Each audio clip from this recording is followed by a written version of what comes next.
7 years, I would have never made it. I call it something else. I call it spiritual genetics. Whoa, what does that mean?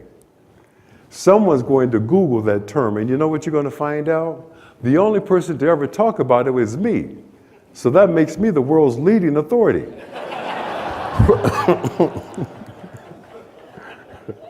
I once mentioned spiritual genetics to Oprah Winfrey in a conversation, and she calls me the very next day and she asks, "What have you been reading? I've never heard about that."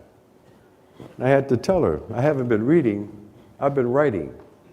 As a matter of fact, that's the subject of my new book that I'm working on right now.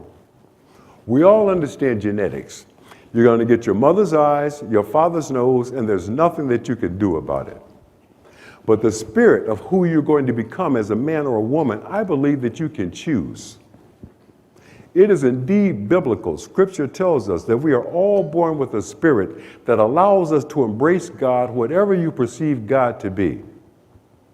Well, that same spirit can't be beaten down into darkness. I don't know how many of you all read my first book, The Pursuit of Happyness, but those of you who did, you met my stepfather. And there are folks who will say, I could have become him. I could have become another alcoholic, wife-beating, child-abusing, illiterate loser. And a lot of people would have said, well, look where he's from. He didn't have a choice. Well, I did have a choice.